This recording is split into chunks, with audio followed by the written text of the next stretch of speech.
வணக்கம். அடியேன் அவினாசி ஜோதிலிங்கம், பிரசன்ன ஜோதிட ஆராய்ச்சியாளர். இந்த சேனல் வழியாக உங்களை எல்லாம் சந்திப்பதிலே மட்டற்ற மகிழ்ச்சி. இந்த சேனலுக்காக நீங்கள் கொடுத்து வருகின்ற ஆதரவுக்கு கோடான கோடி நன்றி. இன்னைக்கு பார்க்க இருக்கிற தலைப்பு, கோடிகளை குவிக்கும் ராஜயோக ஜாதகம். ராஜயோகம் அப்படின்னு என்ன சார்? யோகங்கள் எல்லாருக்கும் இருக்கும், ராஜயோகங்கிறது ஒரு சிலருக்கே இருக்கும், கொஞ்சமா இருக்கும். அப்போ அந்த ஒரு சிலருக்கே வாய்க்கக்கூடிய அந்த ராஜயோகங்கள் என்ன மாதிரி அமைப்பு இருக்கணும்? எல்லாருமே பணக்காரங்களா பிறக்க போறதில்லை, எல்லாருக்கும் பணம் வந்துட போறதில்லை. ஒரு சிலருக்கு அந்த காசை அனுபவிக்கிற, சொத்தை அனுபவிக்கிற, பணத்தை அனுபவிக்கிற சக்தி கிடைக்கும். அதுவும் நம்ம பிறவியின் கர்ம ரகசியமே. கர்ம விதிகளின், கர்ம வினைகளின் அடிப்படையிலேயே நம்ம பிறவி அமைகிறது. அதுல ஒருத்தங்க நல்லா வாழ்றாங்க, இன்னொருத்தர் ரோட்ல படுத்து தூங்குறாங்க, இன்னொருத்தர் விபத்துல இறந்துடுறாங்க, இன்னொருத்தர் கோடிகளை கட்டி புரள்றாங்க, இன்னொருத்தர் பிரம்மாண்டமான வாழ்க்கை வாழ்றாங்க. நமக்கானது நம்மை விட்டு போகாதுங்க. நம்மை விட்டு போனால் அது நமக்கானது அல்லங்க. இதுதான் சூட்சமம். இதை தெரிஞ்சுக்கிட்டோம்னா மனசுக்கு நிம்மதி வந்துடும் முதல்ல. சரி, இப்ப விஷயத்துக்குள்ள போவோம். யாருக்கெல்லாம் இந்த கோடிகளை கொடுக்கணும்? முதல்ல பணம் அப்படின்னாலே என்னன்னா, ரெண்டு கிரகங்க. ஒன்னு சுக்கிரன், இன்னொன்னு குரு. சுக்கிரன்ங்கிறது எப்படி தெரியுங்களா? பெட்டி கேஸ். 1000 ரூபா, 10,000 ரூபா, 20,000 ரூபா, 50,000 ரூபா வச்சிருக்கேன் சார் அப்படின்னா அது சுக்கிரன். ₹1,00,000 வரைக்கும் இருக்கு சார் அப்படின்னா சுக்கிரன். இல்ல 50 லட்சம் 20 லட்சம் இருக்குன்னா சுக்கிரன். இந்த கோடிகளில் மல்டிபிளா பிரம்மாண்டமா பணம் பொருளக்கூடிய இடங்கள் எல்லாம் பாத்தீங்கன்னா குரு பகவான்.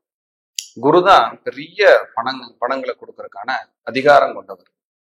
இந்த 12 லக்னங்கள்ல இந்த பொருளாதாரத்தை அனுபவிக்கணும்னு பிறக்கிற லக்னங்கள் இருக்கு.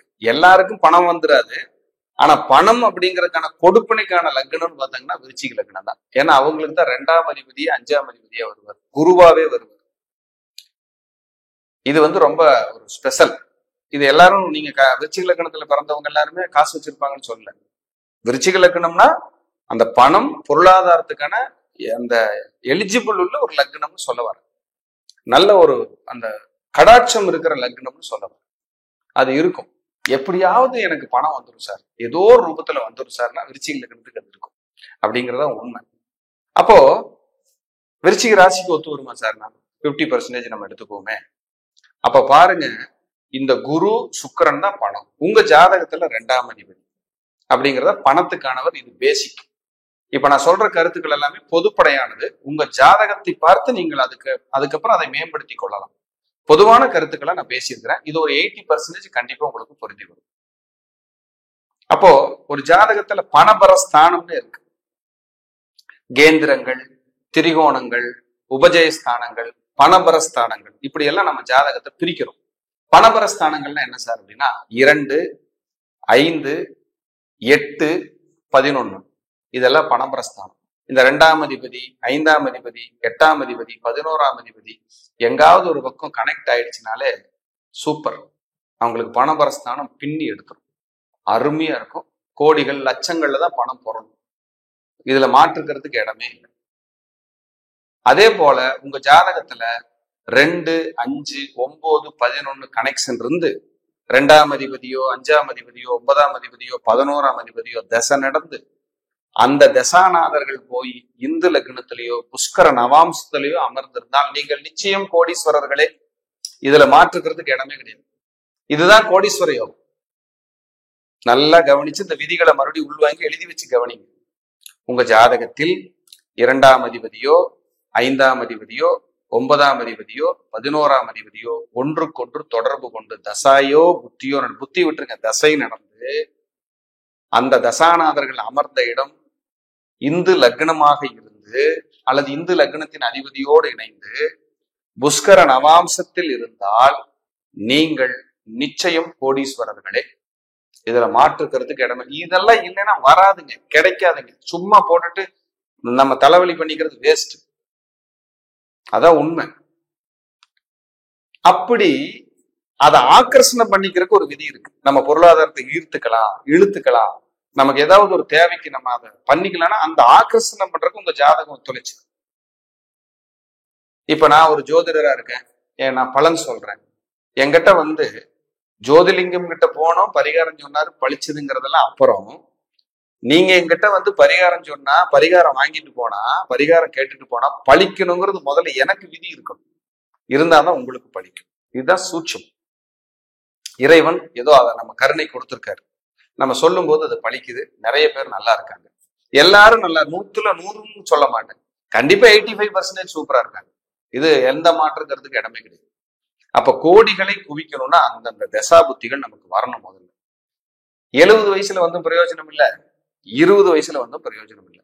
நம்ம வாழ்ற வாழ்க்கைக்கான அடித்தளம், ஆதாரம் இந்த உலகத்தை புரிஞ்சு, உறவுகளை புரிஞ்சு, நண்பர்களை புரிஞ்சு, ஏன் பக்கத்து வீட்டுக்காரங்களை புரிஞ்சு, ஏன் பொண்டாட்டி உள்ளையிலேயே புரிஞ்சு நம்ம வாழ்க்கையை ஸ்டார்ட் பண்ற வயசே 40 தொற்றும்.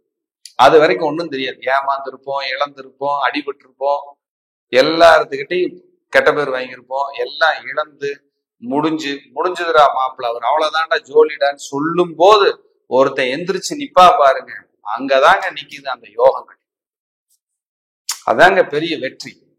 அந்த சூட்சமா ஒண்ணு நம்ம ஜாதகத்துல இருந்துட்டா வளர்ச்சி தான். இன்னொருத்தர் ஜெயிச்சிட்டாரு, ஆடிக்கார் வாங்கிட்டாரு, இனோவா வாங்கிட்டாரு, 5 மாடி கட்டியிருக்காரு, 3 மாடி, இதெல்லாம் நமக்கு தேவையே கிடையாது. தேவையில்லாத மன உளைச்சல் இது. அவங்க கொடுப்புன, அவங்க பிராப்தம், அவங்க முன்னோர்கள் செஞ்ச புண்ணியம் அவங்க இருக்காங்க. இது உங்களுக்கு நீங்க அவங்கள பார்த்து அப்படி இப்படின்னு இருந்தீங்கன்னா உங்களை மாதிரியான ஒரு ரொம்ப லோவா போறதுக்கு ஆளே வராது. நீங்களே உங்களுக்கு எதிரி. யாரை பார்த்து கம்பேர் பண்ணாதீங்க, யாரை பார்த்து கம்பேர் பண்ணாதீங்க. நீங்களா இருங்க, நீங்களா இருங்க. உங்களுக்கு தகுதிக்கு உங்களுடைய சக்தி எதுவோ அதுக்கு லீடரா இருக்கு. அதுதான் சூட்சம், அதுதான் வெற்றி.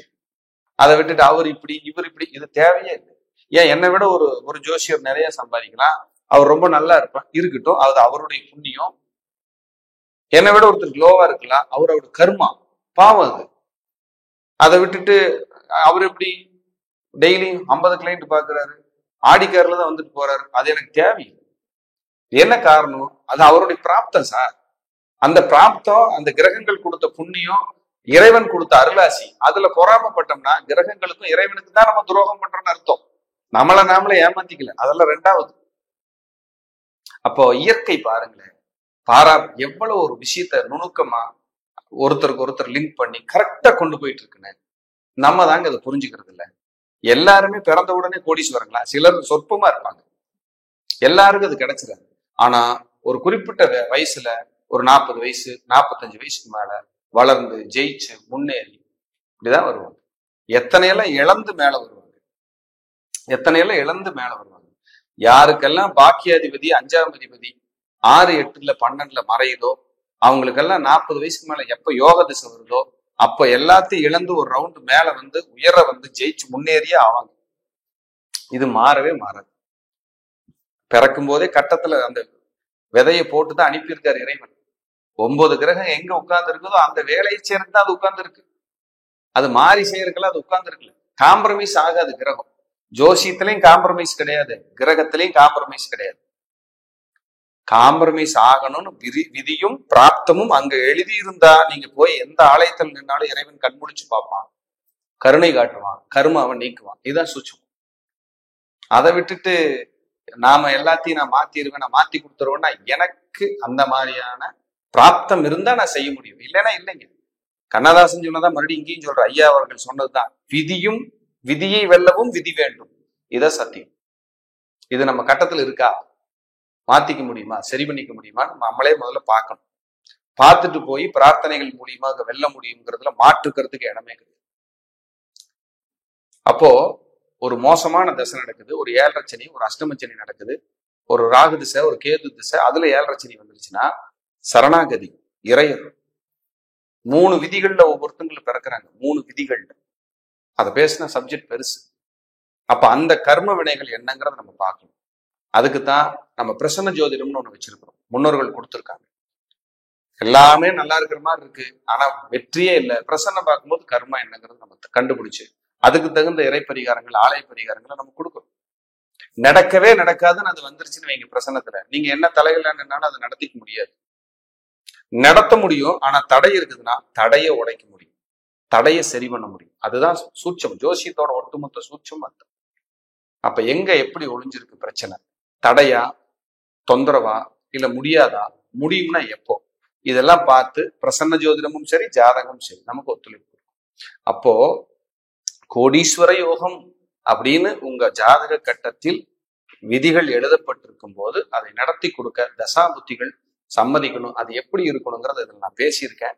மீண்டும் ஒரு முறை இந்த வீடியோவை போட்டு கேளுங்க.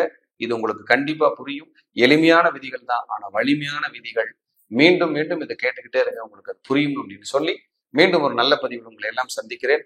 அதுவரை உங்களிடமிருந்து தற்காலிகமாக விடைபெறுவது அவினாசி ஜோதிலிங்கம், ஸ்ரீ வாராகி ஜோதிடம். நன்றி, வணக்கம், வாழ்க வளம்.